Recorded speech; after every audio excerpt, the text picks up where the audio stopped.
Ce soir, je vous propose une réflexion à haute voix sur la question à qui appartient la Terre. Vous pourriez me demander, mais quel est l'intérêt de cette question? N'est-elle pas banale, cette question, puisque nous sommes sur la Terre? Quel est l'intérêt de cette question, puisque la Terre est Terre depuis tellement longtemps? Puisqu'avant même que nous ne soyons sur la Terre était. Quel intérêt y a-t-il, ô philosophes de l'Afrique des libertés, à questionner cette question? Je vous donnerai au moins 3 raisons pour lesquelles c'est une question qui nous concerne. C'est une question qui nous questionne. C'est une question qui nous parle. La première raison, c'est que j'ai observé dans le monde actuel qu'il y a 2 tendances très fortes qui s'affrontent. Une première grande tendance qui est propre à certains êtres humains a proclamé que la Terre tout entière leur appartient et à vouloir imposer à la Terre tout entière leurs 4 volontés. Donc, la tendance à l'autoproclamation humaine, à l'autoproclamation des puissances humaines qui veulent dicter le droit national, le droit international, le droit universel et qui vont même jusqu'à faire des déclarations universelles alors même que nous ne sommes que sur la Terre et que la Terre est une planète du système solaire. Le système solaire lui-même appartient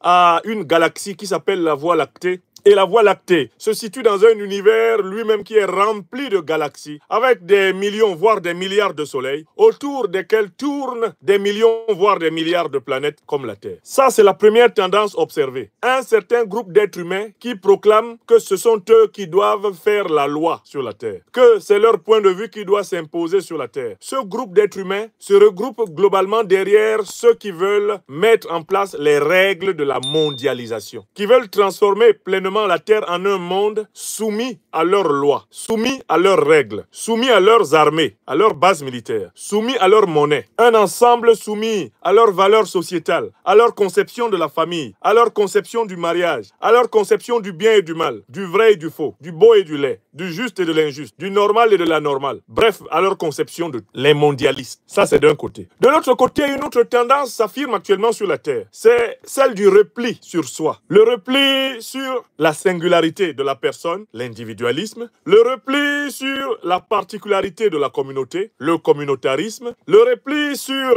l'exception de la nation, le nationalisme, le repli sur la région, le régionalisme. Bref, de l'autre côté, on observe l'idée très forte, la tendance très forte que d'autres êtres humains ont d'affirmer que la Terre appartient à chacun, à chaque particulier, et que chacun, en quelque sorte, a sa part sur la Terre. Donc, d'un côté, ceux qui disent tout nous appartient, et de l'autre côté, ceux qui disent une partie de la Terre nous appartient, c'est à nous. D'un côté, les mondialistes, et de l'autre, les particularistes, nationalistes, communautaristes, territorialistes, régionalistes. Voilà les 2 tendances qui dominent actuellement l'opinion mondiale. Ceux qui disent tout est à nous, et ceux qui disent tout n'est pas à vous. Une partie de ce qu'il y a est à vous et l'autre partie est à nous. Les 2 grandes tendances qui s'affrontent actuellement dans le monde. Face à ces 2 grandes tendances, celle du mondialisme qui s'accapare tout pour le contrôler grâce au droit international, aux institutions financières internationales comme la Banque mondiale, le FMI, les clubs de Paris, de Londres, de Tokyo et consorts, grâce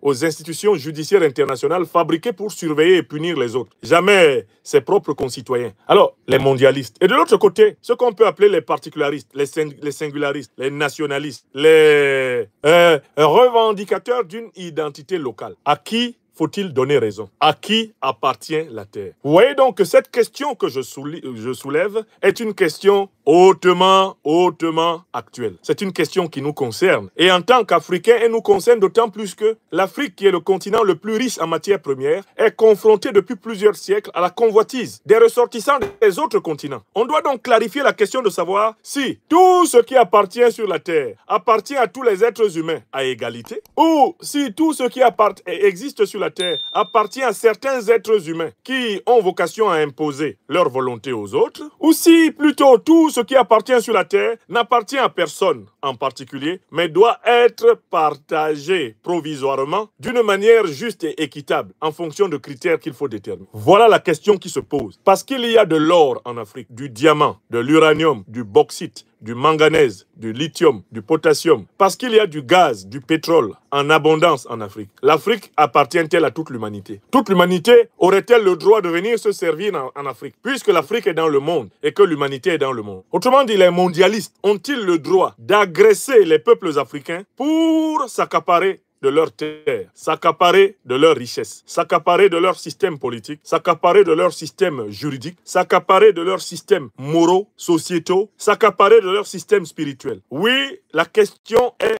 hautement actuelle. À qui appartient la terre? Cher ami qui écoute actuellement cette conférence, si tu n'as pas clarifié cette question, eh bien, ta présence sur la terre est artificielle. Elle est superficielle, elle est saugrenue. Ta présence est littéralement une présence incompréhensible et injuste. À qui appartient la terre? On doit faire face à cette question. Alors, je vous propose une réflexion qui va examiner plusieurs conceptions, plusieurs réponses que les êtres humains ont données à cette question à travers l'espace et le temps. J'en ai identifié 7. 7 réponses à la question de savoir à qui appartient la terre. Je laisserai en dernière position la réponse apportée par la tradition africaine. Car je vais démontrer que la réponse apportée par la tradition africaine est la meilleure de toutes les réponses que je connaisse à la question à qui appartient la terre. Donc, je vous invite à un parcours en 7 stations. Nous allons nous installer dans 7 conceptions du problème. Et nous allons voir comment chacune des conceptions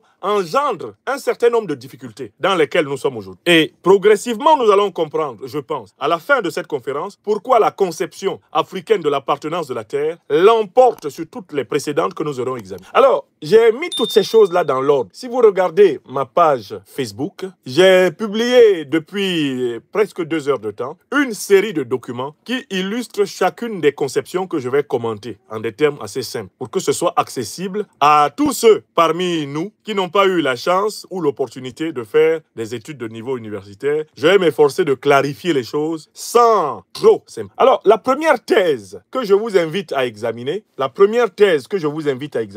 c'est celle qui dit que, alors, je commence dans l'ordre et je vous invite à bien vouloir noter progressivement les thèses que nous allons examiner pour que vous n'oubliez pas, ici, dans la classe de l'Université libre de l'Afrique des libertés, eh bien, le rappel sauve l'âme. On avance en laissant des traces dans l'esprit de chacun, de telle façon que chacun devienne le maître de son propre esprit, en ayant toutes les données pour penser. Alors, je commencerai volontiers par la conception d'un philosophe du XVIIIe siècle. C'était un Suisse francophone. Il s'appelle Jean-Jacques Rousseau. Il a écrit un livre intitulé « Essai sur l'origine de l'inégalité parmi les hommes ». Et il dit ceci: « Le premier qui, ayant enclos un terrain, s'avisa de dire « Ceci est à moi » et trouva des gens assez simples pour le croire, fut le vrai fondateur de la société civile. Que de crimes, que de guerres, de meurtres, que de misère, n'eût point épargné au genre humain celui qui, arrachant les pieux ou comblant le fossé, eût crié à ses semblables: Gardez-vous d'écouter cet imposteur, vous êtes perdus si vous oubliez que les fruits sont à tous et que la terre n'est à personne. » Retenez bien la phrase de Rousseau: les fruits sont à tous, mais la terre n'est à personne. Rousseau défend donc l'idée que cette terre-là, sur laquelle nous vivons, n'appartient à personne. Mais il défend cette idée en ajoutant une nuance. Les fruits de cette terre sont à tous. Ce qui nous met dans un problème. La terre n'appartient à personne, mais les fruits de la terre appartiennent à tous. Autrement dit, il faut partager ce que la terre donne avec tous les êtres humains. La question est la suivante: est-ce que tous les fruits qu'il y a sur la terre sont des fruits essentiellement naturels? Est-ce que certains des fruits de la terre ne sont pas le résultat du travail des hommes, c'est-à-dire de l'effort qu'ils ont fait de planter, de bâtir, de construire, de réaliser quelque chose? Et à partir de ce moment, est-ce que Rousseau peut nous dire qu'il sera facile de convaincre les hommes de partager le fruit de leur travail? Quand Rousseau dit « les fruits sont à tous, mais la terre n'est à personne », comment peut-il convaincre celui qui a travaillé pour cultiver son champ que le maïs de la récolte doit être partagé avec le premier venu? Comment Rousseau peut-il nous dire que le mil qui sort de ma terre, que je cultive au Niger, ce mil-là, je dois le partager avec tout le monde au village? Quelle garantie ai-je que tous les autres êtres humains vont faire la même chose? Si la terre n'est à personne, mais que les fruits sont à tous, il faudrait donc que tous s'accordent à partager le résultat de leur travail. Et par conséquent, quel que soit ce qui est produit sur la terre, nous pourrons tous d'une manière ou d'une autre en bénéficier. Mais quelle est la réalité? Rousseau s'exprime ici sur un plan idéal. Il était un peu idéaliste sur les bords. Rousseau croyait que l'homme était né bon et que c'est la société qui l'a rendu mauvais. Mais enfin, il faut prendre l'homme tel qu'il est actuellement sur la terre. Combien d'hommes sont prêts à partager le fruit de leur travail avec tous les autres? Et puis, l'idée de partager le fruit de son travail avec les autres est-elle une idée juste? Cette idée n'est-elle pas de nature à encourager les parasites, ceux qu'on appelle chez nous à Abidjan les cocos, ceux qui ne font aucun effort et qui attendent toujours que la nourriture soit cuite pour venir manger? Alors, la difficulté de la doctrine de Rousseau est là. Il affirme l'appartenance de la terre à tous les êtres humains, mais en même temps, il demande aux êtres humains de partager par conséquent les fruits de la terre les uns avec les les autres. Mais cette demande est un vœu pieux. L'histoire de l'humanité montre que les fruits de la terre ne sont pas équitablement partagés. Et dès lors que les fruits de la terre ne sont pas équitablement partagés, la terre elle-même n'est pas naturellement et équitablement partagée entre les hommes. Voilà pourquoi on peut considérer que la solution de Jean-Jacques Rousseau n'est pas solide. Quand il dit que les fruits sont à tous et que la terre n'est à personne, il ne nous donne aucun moyen d'être sûr que tous accepteront de partager les fruits. Et il ne nous dit pas pourquoi. Celui qui a planté, celui qui a développé une plantation, celui qui a construit une maison, celui qui a construit un château est obligé de loger le premier venu dedans. Le système de Rousseau pêche en quelque sorte par une extrême croyance en la bonne volonté de l'homme. Ce n'est pas certain que la bonne volonté soit le premier réflexe de l'homme, qui après tout est un être vivant, un animal de territoire, c'est-à-dire qui est aussi attaché à sa propre survie. On va avancer vers une autre conception. Donc, c'est pas sûr que vraiment que la terre ne soit à personne et que les fruits soient. Le danger de cette conception en disant que la terre n'est à personne, c'est que n'importe qui revendique n'importe quelle terre. Puisque la terre n'est à personne, mais chacun peut revendiquer n'importe quelle terre. Chacun peut s'installer sur n'importe quelle terre. Le danger de cette conception, c'est aussi le risque de guerre civile généralisée, puisque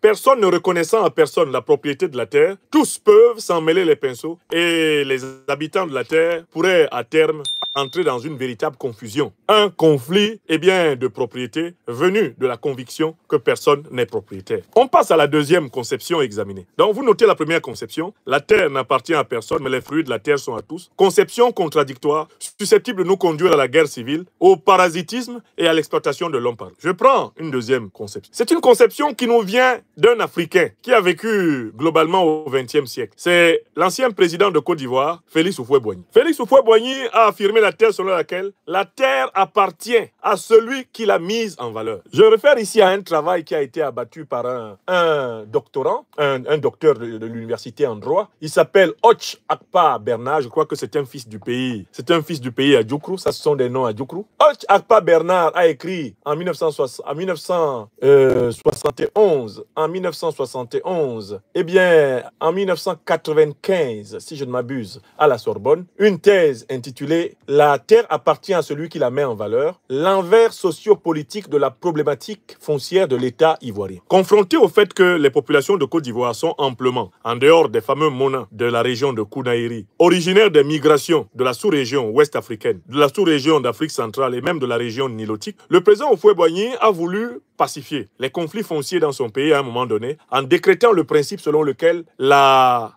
terre appartient à celui qui l'a mise en. Voici ce qu'a écrit le docteur Och Akpa Bernard dans sa thèse de 1995. L'État postcolonial ivoirien avait tenté de se doter d'un régime domanial et foncier à travers la loi non promulguée du 20 mars 1963 pour promouvoir le développement. Les réactions d'indocilité dont ont fait montre les communautés paysannes ont entraîné la non-promulgation du texte. Il en est résulté un vide juridique étatique comblé par le principe « la terre appartient à celui qui la met en valeur » à condition de respecter les lois et les règlements en vigueur qui a été énoncé par feu Félix Houphouët-Boigny. C'est cet adage au caractère polysémique, polymorphe et polyvalent qui a sécurisé les acteurs fonciers. Il s'est avéré performatif, autrement dit, il a été sociologiquement et judiciairement effectif durant la décennie 70. Mais à partir des années 80, il est à l'origine de l'insécurisation foncière, des enjeux contradictoires et du recours à la tontinisation comme mode alternatif de sécurisation. Mais dans la mesure où cette tontinisation s'opère hors du cadre légal, elle ne répond pas aux enjeux actuels de sécurisation, d'où la nécessité de promouvoir un droit nouveau foncier métis de l'ivoirien du XXIe siècle. L'intermédiation pour sortir de l'impasse dans laquelle le pays s'est engouffré. Je simplifie la chose. Le président Houphouët-Boigny a affaire à une Côte d'Ivoire qui est composée de populations autochtones en nombre limité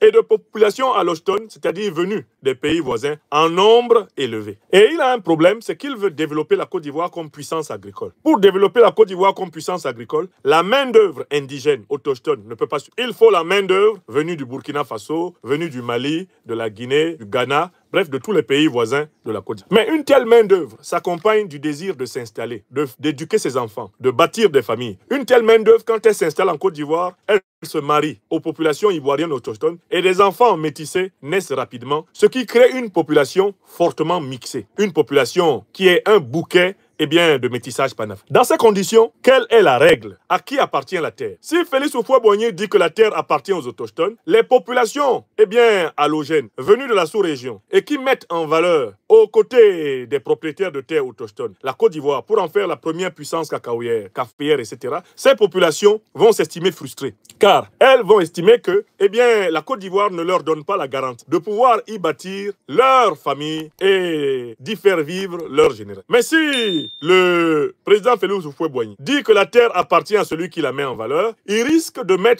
se mettre à dos les populations autochtones qui vont estimer qu'il est en train de brader les terres que leurs ancêtres leur ont transmises aux nouveaux venus, aux étrangers qui, au Burkina, au Mali, en Guinée, ou je ne sais pas, au Niger, ou au Nigeria, ou au Ghana, ne leur donnent pas l'équivalent, eh bien, en contrepartie, dans le cadre du principe de réciprocité. Félix Houphouët-Boigny se retrouve coincé, il ne peut pas promulguer la loi, mais il va promulguer une loi qui ne va pas être écrite selon laquelle la terre appartient à celui qui la met en valeur, à condition qu'il ait respecté les règles coutumières et étatiques à propos de la possession de cette terre. Bref, il va créer un droit mixte de la terre qui va apaiser provisoirement le problème, mais ce problème va rejaillir lorsque l'augmentation de la taille de la population va créer un très grand nombre de litiges entre le droit coutumier, le droit traditionnel de propriété de la terre et le nouveau droit, le droit étatique national, le droit, eh bien, promouvant la main-d'œuvre sous-régionale, on pourrait l'appeler le droit du métissage panafricain. Voilà ce sur quoi a porté la thèse, eh bien, de Bernard Hoche Akpa, notre frère de Côte d'Ivoire. Alors, on voit que la conception du président Houphouët-Boigny, en raison des problèmes qu'elle a générés, toute la série de coups d'État que la Côte d'Ivoire a connus, les guerres, eh bien, civiles et les menaces de partition que le pays a connues, découlent de cette crise. La crise de la propriété du sol, la crise de la propriété de la terre. D'où on peut très clairement tirer que dire que la terre appartient à celui qui l'a mise en valeur, c'est prendre le risque de provoquer un très grave conflit entre la propriété coutumière de la terre et la propriété par acquisition occasionnelle. La solution du président Félix Houphouët-Boigny n'en est pas une. Les crises successives de la Côte d'Ivoire l'indiquent. On ne peut pas dire avec certitude que la terre appartient à celui qui la met en valeur. Imaginons que le propriétaire soit allé à l'étranger et qu'il y soit resté pendant 25 ans. Il a laissé son terrain en Afrique. Il a laissé son terrain inexploité. Il revient 25 ans plus tard ayant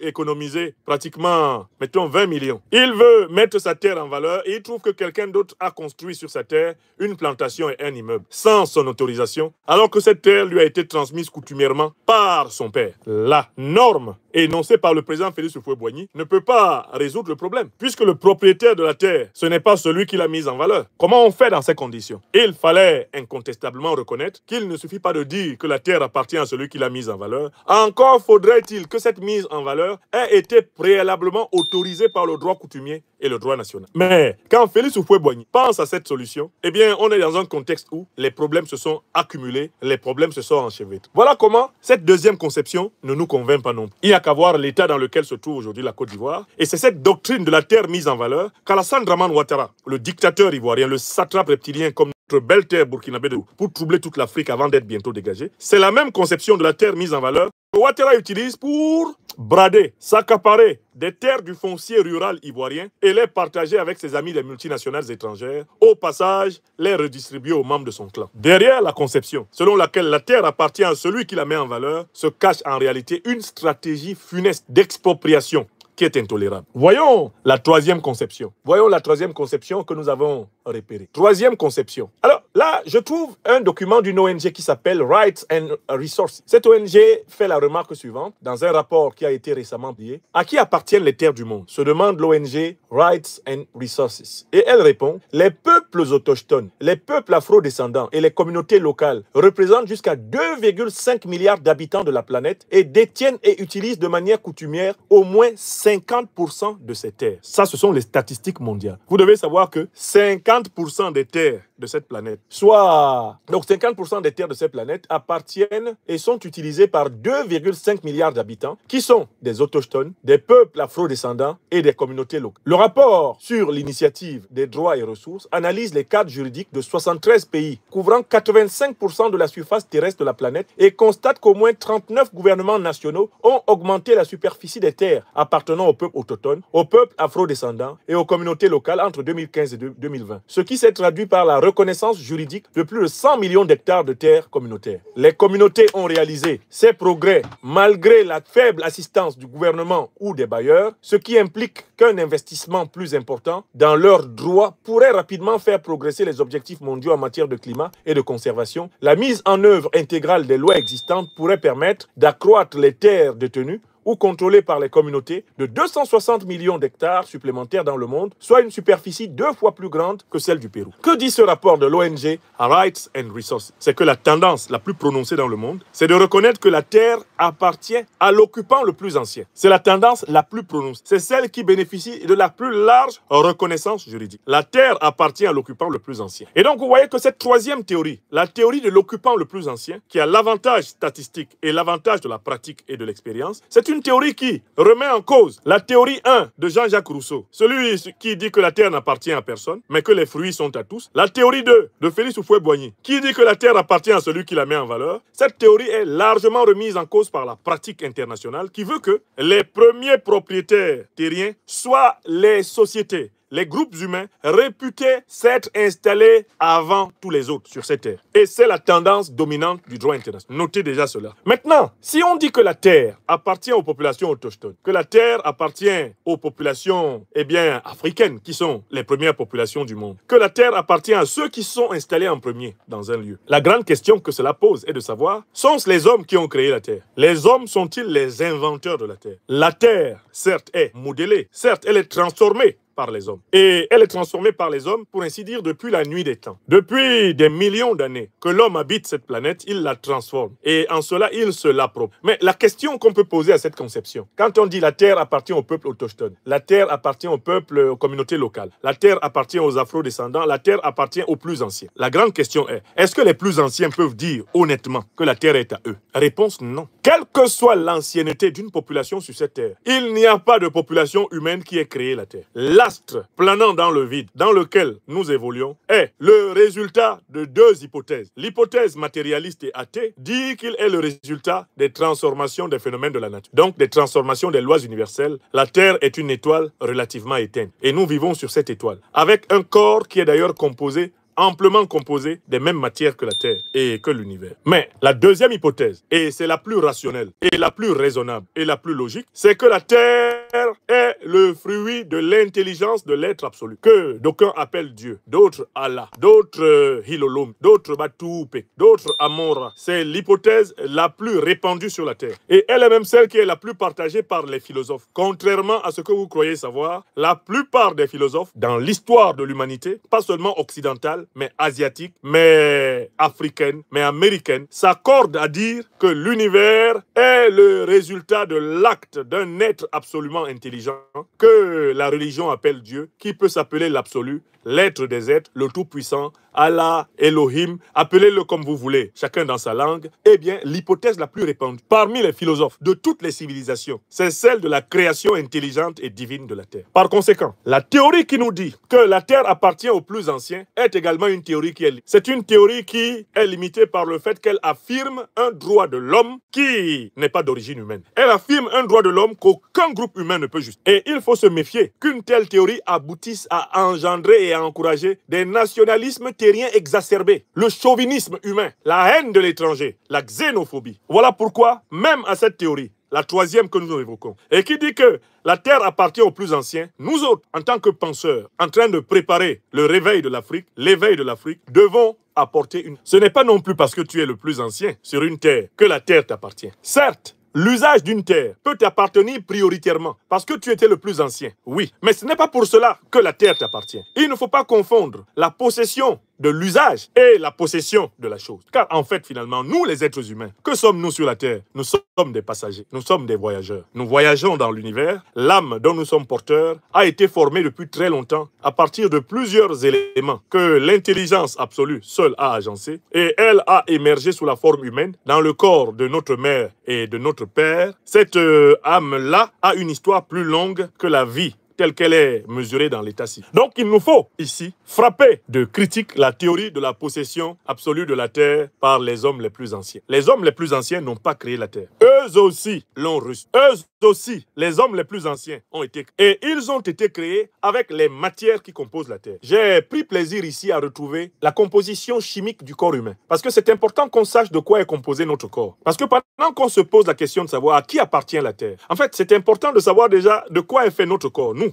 moi qui suis devant vous, de quoi est fait notre corps? Scientifiquement, aujourd'hui, on connaît la composition du corps. La plupart des biomolécules qui constituent notre corps sont faites de 4 éléments. Le carbone, l'hydrogène, l'oxygène et l'azote. Carbone, hydrogène, oxygène et l'azote. On sait que 4% du poids du corps correspond à d'autres éléments, comme le potassium, le sodium, le calcium et le phosphore. On sait que le corps d'un homme adulte contient 60% d'eau, soit environ 42 litres. Donc, notre corps, là, nous qui sommes là, il est composé des matières de la Terre. En fait, notre corps appartient à la Terre. Et ce n'est pas la Terre qui appartient à notre corps. Rien que la composition de notre corps. Si tu sais que ton corps est composé de carbone, d'hydrogène, d'oxygène, d'azote, qu'il est composé de potassium, de sodium, de calcium et de phosphore, si tu sais que ton corps est composé d'eau à 40%, tu sais que la Terre ne t'appartient pas. Mais toi, tu appartiens à la Terre. Donc, la composition de la propriété de la Terre par l'homme. Voici une propriété qui se prend pour le propriétaire. Mais l'homme vient de la poussière d'étoiles de la Terre. Oui ou non? Et où retourne-t-il quand il est mort? À la même poussière d'étoiles de la Terre. Oui ou non? Là, il y a une vérité profonde des Écritures, de toutes les traditions. Poussière des poussières, tu n'es que poussière et c'est à la poussière que tu retourneras. N'est-ce pas? Il faut rappeler à l'homme que le mot homme, dans la langue indo-européenne française, la langue latine française, dérive du mot humus. Humus qui veut dire le sol, la poussière du sol. Homme signifie être vivant tiré du sol. C'est l'homme qui est tiré du sol. Ce n'est pas le sol qui est tiré de l'homme. On n'a pas fabriqué la terre avec le corps de l'homme, mais l'homme avec le corps de la terre. Voilà pourquoi il faut éduquer très tôt l'humanité à comprendre qu'elle a des devoirs envers la terre-mère, comme les latino-américains l'appellent, la Pachamama. Ce n'est pas nous qui sommes les pères de la terre ou les mères de la terre. Non, nous en sommes les enfants. Les enfants n'ont jamais possédé leurs parents. Le fils ne peut pas posséder sa mère, c'est un inceste. Le fils ne peut pas posséder son père, c'est un inceste et c'est un parricide. Et par conséquent, cette troisième doctrine, la doctrine selon laquelle la terre appartient aux plus anciens, elle est limitée sur le plan de la compréhension métaphysique du statut de l'homme. Une simple analyse physico-chimique du corps humain vous interdit de répéter cette ânerie. La terre appartient à l'homme. C'est pas vrai. Vous pouvez plutôt écrire l'homme appartient à la terre. Mais ensuite, il faudra savoir à qui appartient la terre. Est-ce que la terre s'est créée elle-même? Est-ce que la terre s'est générée elle-même? Il faudra donc intégrer le fait que l'homme appartient à la terre et que la terre appartient à celui qui l'a créée, à l'intelligence absolue que nos ancêtres appellent Hilolombi Batupe, Amon-Ra, d'autres l'appellent Yehovah, d'autres l'appellent Kolocholo, d'autres l'appellent Nyamien, d'autres l'appellent Nzambe, d'autres l'appellent Nyambe. Appelez-le comme vous voulez. Il y a un être, une intelligence absolue, absolument transcendante à toute humanité, à toute espèce vivante, transcendante à toute planète, à toute galaxie, transcendante à tout l'univers et qui régit par cordeau et mesure tout ce qui se passe. Il faut donc sortir de cette conception narcissique, cette conception égocentrique, humaine, anthropocentrique de la Terre, car elle est l'une des sources de la dévastation de la Terre par l'homme, puisque l'homme s'y comporte comme s'il en était le propriétaire. Passons à une nouvelle théorie. Je passe à la quatrième théorie. Quatrième hypothèse sur la Terre. Bon, la Terre, elle n'appartient pas à personne. Les fruits n'appartiennent pas à tous. Rousseau a tort. La Terre n'appartient pas exclusivement à celui qui l'a mis en valeur. Le président Houphouët-Boigny s'est trompé, il s'en est rendu compte assez rapidement d'ailleurs. La terre n'appartient pas aux hommes les plus anciens, ça aussi c'est faux. L'autochtonisme, eh bien, est une théorie limitée de la propriété terrestre. Passons à la quatrième théorie, c'est la théorie des trois religions monothéistes. Les trois religions monothéistes, je parle du judaïsme, je parle de l'islam, je parle du christianisme, affirment que la terre est une créature. Par conséquent, Dieu en est le propriétaire et l'homme en est simplement l'usufruitier. Là, on commence à s'approcher. On commence vraiment à s'approcher d'une compréhension proprement traditionnelle et africaine de la Terre.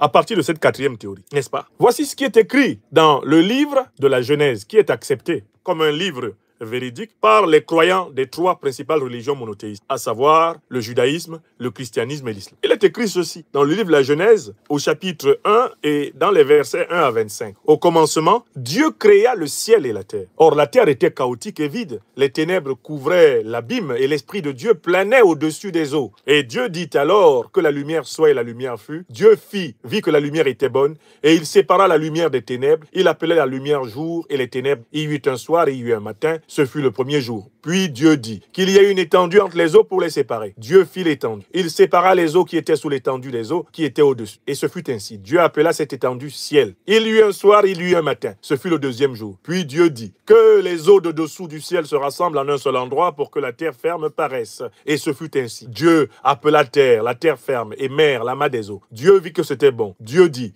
que la terre se couvre de verdure, de l'herbe portant sa semence, et de chaque espèce d'arbre arbres produisant du fruit, portant chacun sa semence partout sur la terre. Et ce fut ainsi. La terre fit germer de la verdure, chaque espèce d'herbe portant sa semence, et chaque espèce d'arbre produisant du fruit, portant chacun sa semence. Dieu vit que c'était bon, et il lui eut un soir, et il lui eut un matin. Et voilà ce que raconte le livre jusqu'au 7e jour où Dieu est supposé se reposer. Quelle que soit votre manière d'interpréter ce livre, vous comprenez que du point de vue des 3 religions monothéistes, la terre est l'émanation de l'intelligence divine qui s'est exprimée à travers le Verbe. Vous entendez systématiquement dans le texte, Dieu dit, Dieu dit, Dieu dit. Non, c'est l'intelligence divine exprimée par son Verbe créateur qui est à l'origine de tout ce que nous voyons dans lui. Cette théorie, la théorie monothéiste, a l'avantage de remettre l'homme à sa place. L'homme est remis à sa place, non pas comme propriétaire de la terre, mais comme locataire de la terre. L'homme est remis à sa place, non pas comme créateur de la terre, mais comme procréateur de la terre. C'est-à-dire à travers l'agriculture, l'élevage, l'architecture, la musique, la poésie. L'homme continue l'œuvre de création qui, elle, a été initiée par le créateur de l'homme lui-même et le créateur de la terre et du ciel, Dieu. Cette théorie a un avantage. Cette 4e théorie a un avantage sur les 3 précédentes. Sur la première, elle remet en cause la doctrine de Rousseau selon laquelle la terre n'appartient à personne. C'est faux. La terre appartient à celui qui l'a. Elle remet en cause aussi l'idée que les fruits de la terre appartiennent à... Non, il faudrait que ces fruits soient répartis de manière juste et que chacun récolte ce qu'il a semé. Il y a une question de justice. Et les textes sacrés des 3 monothéismes vont expliquer aux êtres humains comment exploiter ce bien que Dieu leur a cédé. Voilà pourquoi, que ce soit la Torah des Juifs, la Bible des chrétiens ou le Coran des musulmans, ce sont des textes qui ont une portée juridique. Parce que dans ces textes, eh bien, l'intelligence divine réinterprétée par les hommes leur explique comment faire usage du bien qui leur a été transmis. Je ne rentre pas ici dans le débat de savoir si c'est l'intelligence humaine qui a imaginé la pensée de Dieu ou si c'est la pensée de Dieu qui a inspiré la pensée humaine. Je pense de toutes les façons qu'il est impossible à l'homme de penser sans que Dieu pense que l'homme doive penser, sans que Dieu permette à l'homme de penser, si tant il est admis que l'homme est une créature de Dieu. Je recommence ce point. Il est impossible d'imaginer que l'homme ait pensé quelque chose, même la religion, sans reconnaître que celui qui a créé l'homme avait prévu que l'homme le penserait. Donc on n'a même pas besoin de savoir et de trancher sur la question de savoir qui a écrit la Bible, qui a écrit la Torah, qui a vraiment écrit le Coran. Ça, laissons ça à chacun selon sa croyance. Mais constatons que de toutes les façons, aucune pensée que l'homme puisse avoir ne peut s'expliquer par la pensée qui a créé l'homme. Et la pensée qui a créé l'homme, qui a créé la terre et qui a créé l'univers, c'est Dieu. Par conséquent, parmi les pensées que l'homme peut avoir, nécessairement, au moins, il y en a certaines qu'on devrait reconnaître comme des pensées. D'où la possibilité de l'écriture sacrée. Ce que nos ancêtres négro-égyptiens appelaient les Médou Néter. Je rappelle au passage que les 3 religions monothéistes sont nées en Afrique. Que Moïse, le fondateur du monothéisme, est un prince négro-égyptien. Qu'il a été initié à la connaissance des choses de la tradition par les prêtres négro-égyptiens. Par conséquent, quand vous rapportez le point de vue monothéiste, je vous donne déjà un certain point de vue sur la perception traditionnelle africaine de la terre. Maintenant, le problème est le suivant. Sur la terre, tout le monde n'est pas chrétien, tout le monde n'est pas juif, tout le monde n'est pas... L'interprétation de la volonté de Dieu dans le christianisme, dans l'islam ou dans, le judaïsme n'est pas la même. Si donc il fallait légiférer sur la terre, on ne tomberait jamais d'accord. Parce qu'il y a des points de différence entre les législations de ces 3 religions sur l'usage qu'il faut faire de la terre. Voilà pourquoi, en fait, il faut aller à la recherche d'un point de vue qui réconcilie sans opposer les religions sur la terre. Voilà pourquoi la conception monothéiste de la terre, propre à chacune de ces religions, ne peut pas suffire à réconcilier toute l'humanité sur la portée et la signification de la terre. Mieux, ceux de ces êtres humains qui ont perdu la foi en Dieu et qui sont dans une dynamique qui est celle de l'athéisme seront encore plus difficiles à amener à raisonner sur notre responsabilité envers la terre comme usufruitier, comme locataire, comme passager, si on leur impose le décalogue, si on leur impose les commandements christiques ou le Saint-Coran. Voilà pourquoi on doit continuer à réfléchir aux conditions de nous entendre sur la question à qui appartient la terre.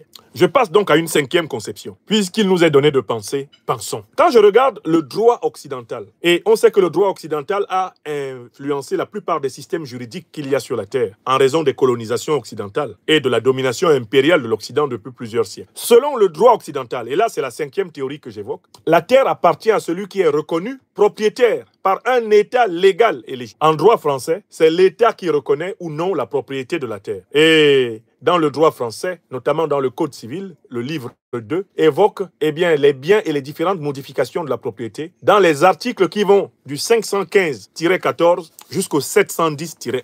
Je ne vais pas vous lire tous ces articles, ça serait fastidieux, mais je vous donne un peu l'esprit. C'est de dire que pour que quelqu'un dise que ceci lui appartient, il faut qu'il y ait une autorité. un État qui le lui reconnaisse. Et bien souvent, la preuve absolue que cela lui appartient, c'est un titre foncier délivré par l'autorité étatique. Donc, le droit politique instaure un lien entre la propriété et l'autorité étatique. L'autorité étatique étant en réalité l'institution qui attribue les droits de propriété. Mais vous voyez bien ce qu'il y a de dangereux dans cette conception. Si je suis le propriétaire de la terre parce que c'est l'État qui le donne, on peut donc dire que ce sont les États qui sont les propriétaires de la terre. Or, que se passe-t-il lorsqu'un État acquiert une autre terre par la conquête, acquiert une autre terre par la guerre, acquiert une autre terre par la rue, acquiert une autre terre par le mensonge, acquiert une autre terre par l'exploitation des faiblesses d'autrui? Est-ce que cette acquisition lui donne pouvoir moral? Est-ce qu'elle lui donne pouvoir rationnel, raisonnable, pouvoir juste de répartir les terres acquises dans ces conditions? On voit très bien que poser l'idée que l'État est celui qui décrète la propriété de la terre, c'est courir le risque de légitimer la violence entre les États. Car il suffira qu'un État se soit approprié une terre et qu'il l'ait attribuée à quelqu'un pour que cette attribution soit réputée incontestable. Voilà pourquoi la théorie étatique de la terre, que j'appelle donc la 5e théorie, elle ne tient pas non plus. D'autant plus que c'est une théorie qui se comporte comme si l'État n'était pas une institution humaine et comme si on n'avait pas amplement montré que la terre peut appartenir à des hommes qui sont les plus anciens en tant qu'ils en font usage. Mais qu'en dernière analyse, la terre appartient au créateur de tout l'univers. Bien sûr, il y a des chefs d'État, notamment des rois, qui se sont autoproclamés propriétaires de leur royaume. Il y a des États, des chefs d'État, qui ont dit que c'est Dieu qui leur avait donné le droit de posséder des royaumes entiers, de conquérir, de tailler, d'avilir, de soumettre des peuples entiers. On peut en débattre, car en réalité, bien souvent, ils ont pris leurs intérêts personnel, individuel, pour la volonté de Dieu.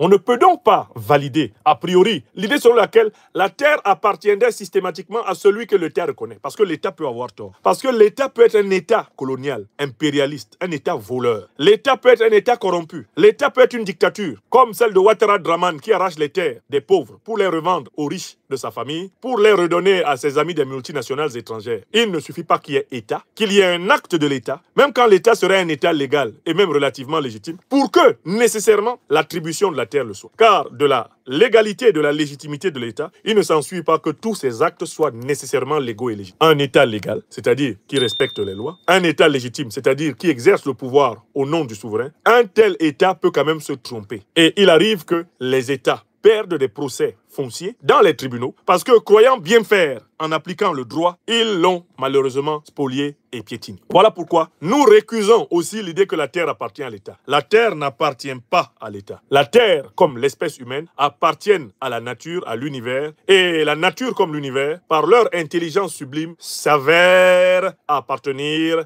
à l'intelligence suprême qui les rend possibles à chaque instant. On peut passer à la 6e théorie, que j'ai repérée. La 6e théorie que j'ai repérée et dont je voudrais vous parler amplement, c'est celle de Carl Schmitt. Carl Schmitt a écrit un livre intitulé Le Nomos de la Terre. C'est un philosophe allemand du XXe siècle, fin 19e, première moitié du XXe, Carl Schmitt. Il a énormément contribué au régime nazi de Hitler, Carl Schmitt. Et Carl Schmitt affirme que l'humanité appartient à la Terre et non l'inverse. Ce n'est pas l'homme qui possède la terre, mais c'est la terre qui possède l'homme. Et pour lui, le véritable critère du droit, c'est l'enracinement de l'homme dans sa terre.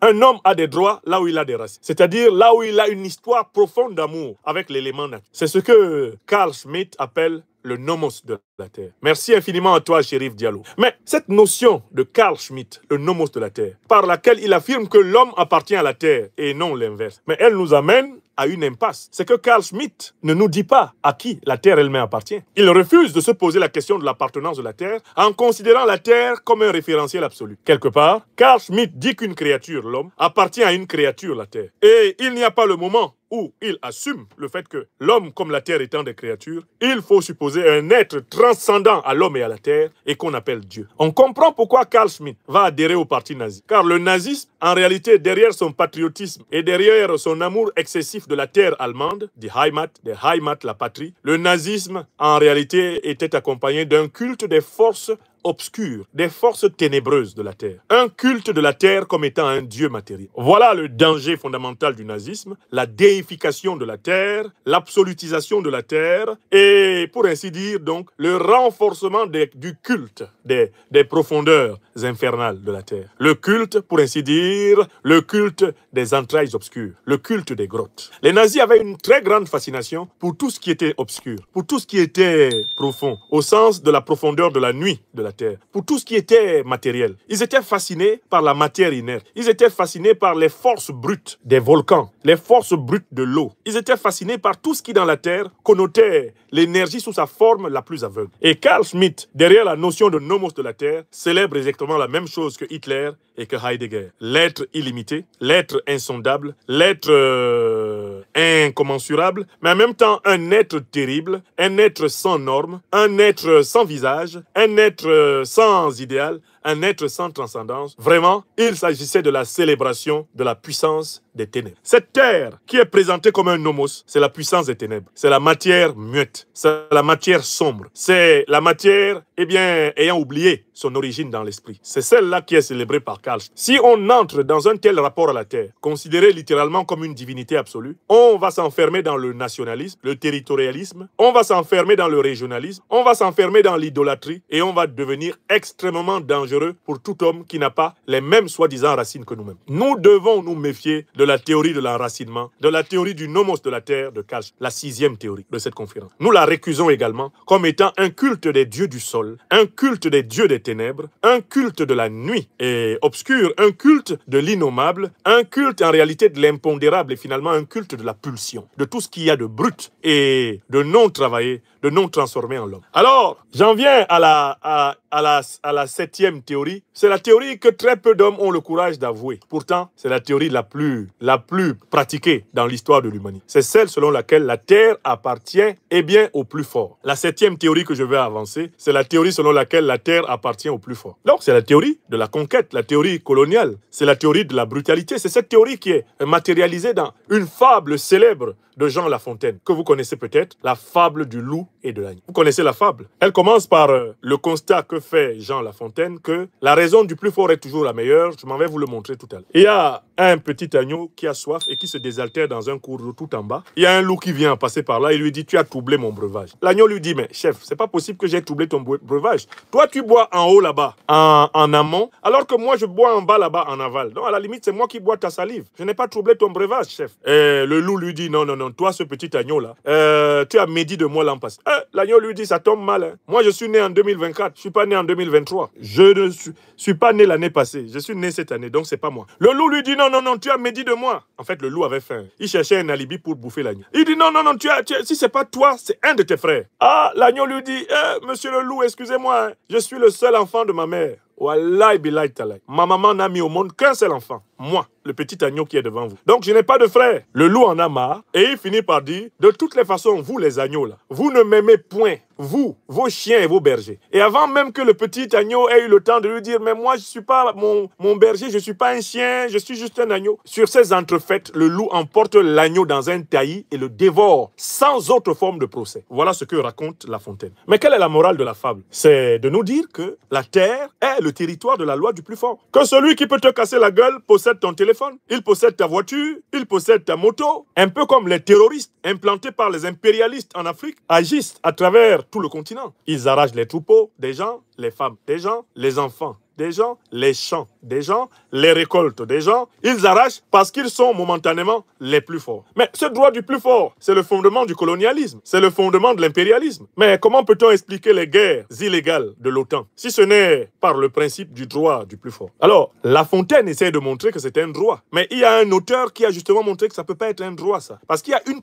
contradiction entre dire que tu as un droit et admettre que tu as utilisé la force pour te procurer un bien. Soit il y a du droit, soit il y a de la force. Dit Jean-Jacques Rousseau dans Du contrat social. Il montre que on ne peut pas parler de droit du plus fort. Ça, c'est une contradiction. Un enfant passe dans la cour. Il a en main un pain chargé de bonne viande à la tomate avec des tranches d'oignons. C'est très bon. Toi, tu es un gaillard de 18 ans, tu arraches ça et tu le manges. Tu ne peux pas dire « j'ai le droit d'arracher le pain du gamin de 7 ans et de le manger ». Parce que ce n'est pas un droit que tu as exercé, tu n'as pas acheté ce pain. Tu n'as pas travaillé pour l'avoir, ce sont ses parents qui ont travaillé pour le lui donner. Ce que tu as exercé, c'est la force. Et comme le dira Jean-Jacques Rousseau, la force ne fait pas le droit. Il n'y a pas de zone de passage entre la force et le droit. Tu ne peux pas arracher quelque chose et dire que cette chose t'appartient de droit. La force ne fait pas le droit. Rousseau montre que c'est un galimatias, qu'on ne peut même pas imaginer, que quelqu'un qui a arraché quelque chose dise que cela lui appartient. Et ceci nous permet de revenir à la terminologie qu'utilisent les anciennes puissances coloniales, les puissances néocolonialistes et impérialistes en Afrique. Voici la France qui exploite des mines au Niger. Quand le Niger lui dit « c'est bon », n'exploitez plus nos mines, rentrez chez vous. Les journalistes français écrivent « Orano perd sa mine d'uranium au Niger ». Mais il y a un petit problème dans cette écriture. Depuis quand cette mine-là appartient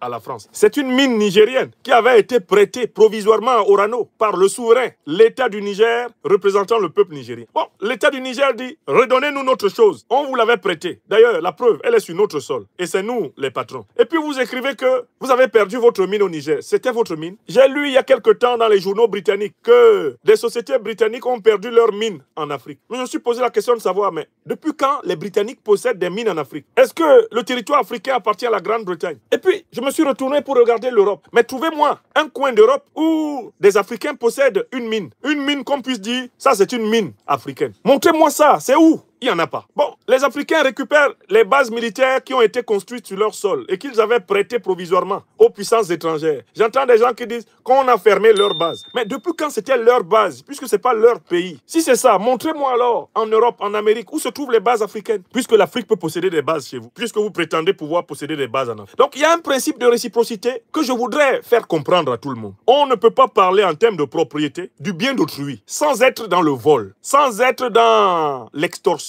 sans être dans le pillage, sans être dans la violence, sans être dans la brutalité et la barbarie. On ne peut pas dire « on m'a arraché une mine française en Afrique ». Il n'y a pas de mine française en Afrique. Il n'y a pas de mine anglaise en Afrique, puisque l'Afrique est l'Afrique et que la France est la France, l'Angleterre est l'Angleterre. C'est pour ça que cette conférence a pour but de faire prendre conscience à tout le monde des arcanes de la propriété. Bon, écoutez, la force ne peut pas faire le droit. Par conséquent, la terre ne peut pas appartenir à quelqu'un parce qu'il est le plus fort. Tous ceux qui possèdent des terres qu'ils ont arrachées doivent s'attendre à ce que les victimes les revendiquent. La revendication des victimes d'expropriation terrienne est une revendication légitime, notamment revendication venue des victimes autochtones, les occupants les plus anciens d'une terre qui sont expropriés de façon illégale, de façon illégitime, ont un droit imprescriptible de résistance et de récupération de leur vie. C'est ce qu'il faut dire ici contre la fable de La Fontaine qui incite à cette absurdité qu'on appelle le droit du plus fort. Il n'y a pas de droit du plus fort. Où il y a du droit et par conséquent il y a des obligations réciproques,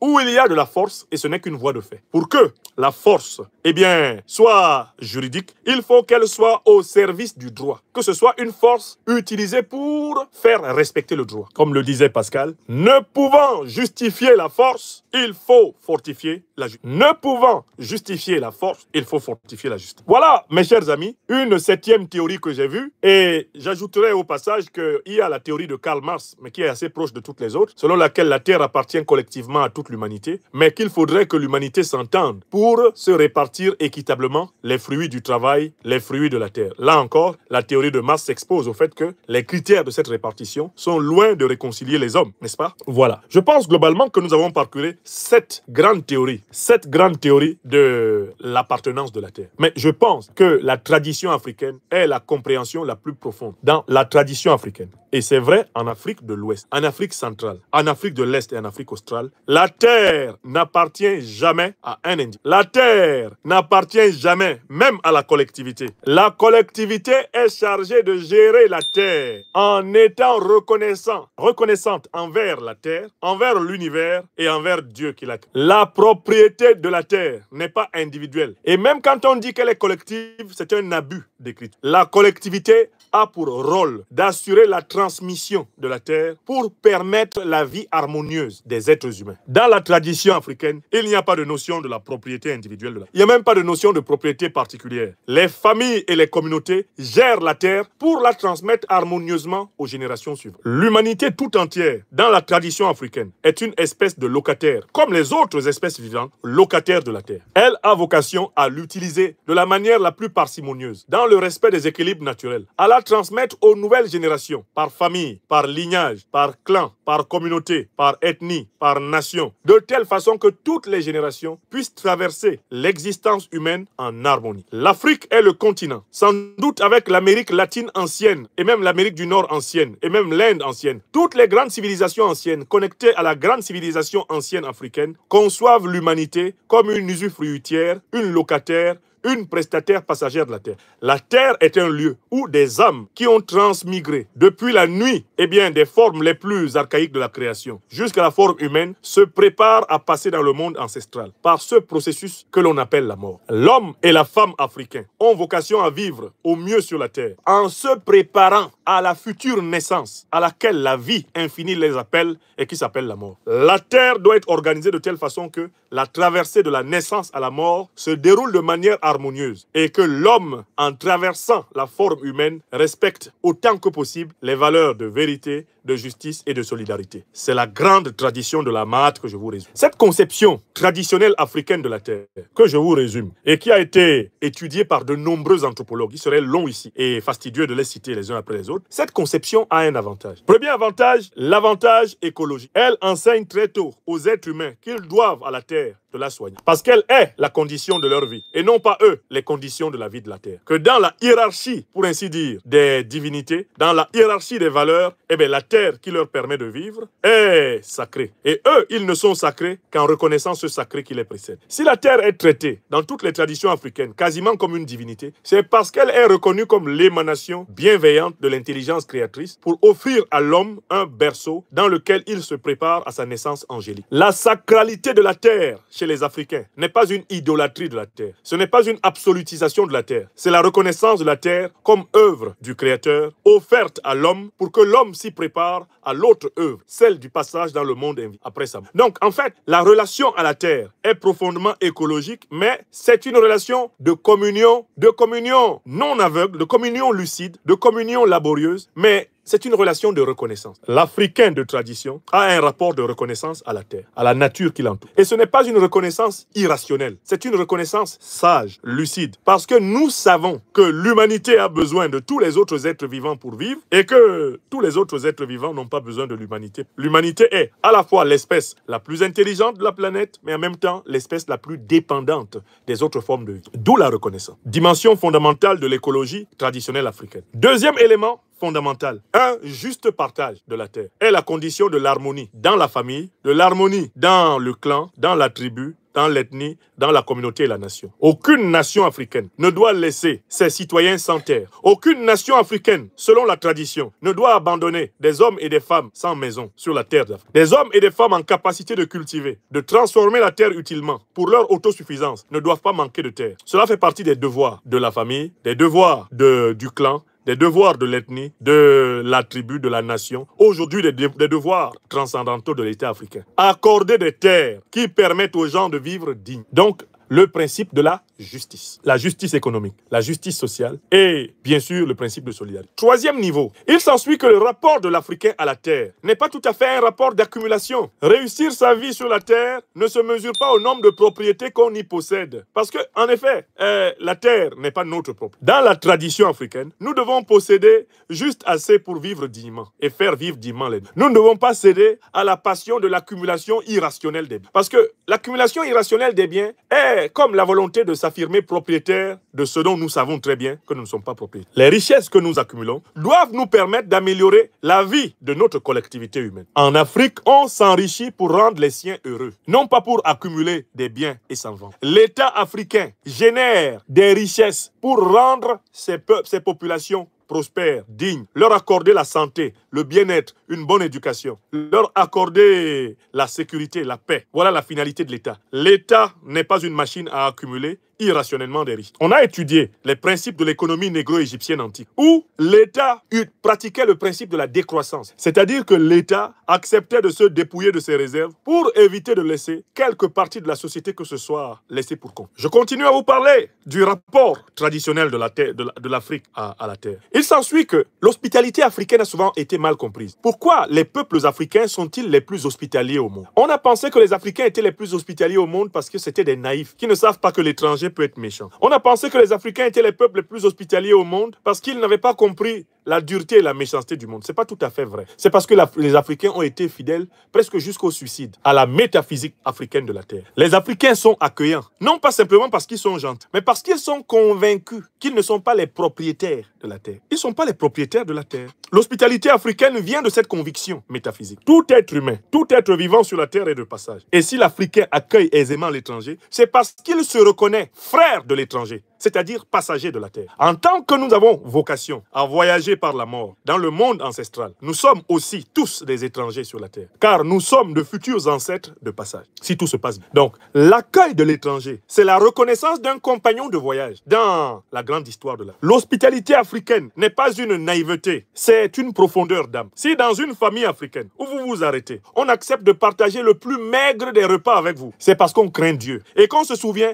que même ce maigre repas n'a été possible que par sa volonté. Il faut que l'Occident, il faut que l'Orient, il faut que l'Asie comprennent d'où vient l'hospitalité africaine. Non pas d'une naïveté, d'une méconnaissance de la méchanceté humaine. Elle vient d'une adhésion profonde à la véritable vocation spirituelle de l'homme. Voilà pourquoi la conception africaine de la terre est celle qui peut pacifier et apaiser les relations internationales. Si elle venait à être partagée avec conviction par tous les peuples de la terre, cette conception nous permettrait d'habiter pacifiquement la terre avec tous nos frères en humanité, sans nous épuiser dans des rivalités de possession et de domination réciproque. Mais on voit très bien que cette conception spirituelle et profonde de la terre est loin de pouvoir convaincre l'occidental, souffrant de son angoisse existentielle, sur laquelle je vous ai donné plusieurs conférences. L'occidental qui a peur de la rareté et qui dort tous les soirs, le ventre noué, avec l'idée de savoir combien il a dans son compte bancaire, ce qu'il a dans son frigo et combien de jours ça va tenir. L'occidental qui est né et qui a grandi sur des terres pauvres en richesse naturelle et qui, sur le plan politique, économique, géopolitique, géostratégique, passe tout son temps à échafauder des plans pour piller les terres ancestrales des autres. L'occidental ne se rendra pas à la spiritualité de la terre avant longtemps. Ainsi de l'asiatique, ainsi de l'américain. Par conséquent, cette conception profonde que les Africains ont de la terre, ils ont à la pratiquer d'abord en Afrique, entre Afrique, et à ne la pratiquer envers l'Occident, envers l'Orient, que quand l'Occident et l'Orient auront épousé par la réciprocité cette conception. Qu'est-ce que nous observons? Il est plus facile d'entrer en Afrique aujourd'hui encore que dans n'importe quel autre continent. Vous êtes d'accord avec moi? L'Europe, l'Amérique, l'Asie sont barricadés derrière leur politique d'immigration, derrière leurs visas, derrière leurs cautions, derrière leurs nombreux papiers qu'il faut remplir dans leurs ambassades, gorgés d'Africains, souffrant sur le soleil pour pénétrer dans leur sol. Le protectionnisme de l'Amérique du Nord, le protectionnisme des frontières européennes et des frontières asiatiques est 1000 fois supérieur à celui du pays africain le plus difficile à visiter. Vous voyez très bien que l'Europe, l'Amérique, l'Asie n'ouvrent pas spontanément les bras aux Africains qui veulent voyager vers eux. Vous êtes d'accord avec moi? Qui veulent voyager vers elles. L'Europe, l'Amérique et l'Asie. Vous devez aller au consulat de France, des États-Unis, du Canada, de Belgique. Certains d'entre vous se souviendront d'y être allés pendant parfois 5 ans de leur vie. D'autres y vont depuis 10 ans. D'autres y vont même depuis 20 ans, dans l'espoir d'obtenir un sésame qui leur permette de venir de ce côté du... C'est vrai ou c'est faux? Mais je vous rappelle que pour un Belge, pour un Italien, pour un Français, pour un Anglais, pour un Espagnol, la plupart des destinations africaines sont à portée simplement de billets d'avion. On ne leur demande même pas de donner la preuve qu'ils auront, une fois en Afrique, les moyens d'y vivre. La plupart des États africains laissent entrer dans leur sol les ressortissants de tous les pays européens et nord-américains sans conditions financières extraordinaires. Et cela a été perçu comme une faiblesse. Voilà pourquoi je pense qu'on peut répondre très clairement à la question à qui appartient la terre, en disant la terre appartient à Dieu et elle appartient relativement aux hommes sur la terre qui respectent cette appartenance divine de la terre. C'est-à-dire à ceux qui en font l'usage le plus humble, l'usage le plus juste, l'usage le plus solidaire, l'usage le plus humain. Ceux-là sont de très bons locataires de la terre et ils accomplissent le service de l'homme sur la terre tel que la tradition, l'enseigne. La terre appartient absolument à Dieu et elle n'appartient relativement qu'aux hommes qui respectent en effet cette appartenance transcendantale de la terre. Entre hommes qui respectent l'origine transcendante, l'origine divine de la terre, il peut y avoir un dialogue pour faciliter les mobilités des uns vers les autres. Mais entre ceux qui respectent cette origine divine, qui ont l'humilité d'habiter humblement la terre, et ceux qui ne la respectent pas, il faut renforcer les règles protocolaires, renforcer les règles migratoires. L'Afrique doit poser comme une règle le principe de réciprocité dans les mobilités entre les territoires africains, les territoires européens, les territoires asiatiques et américains. Réciprocité. Maintenant que le monde entier sait que l'Afrique est le grenier des ressources premières stratégiques de la terre tout entière, l'Afrique doit monter les enchères. J'appelle tous les gouvernements des États africains à appliquer une politique de visa réciprocitaire envers tous les États du monde. Les pays africains doivent lire la législation européenne des visas et ils doivent l'appliquer aux Européens qui veulent venir, sans exception. Les pays africains doivent lire la législation des visas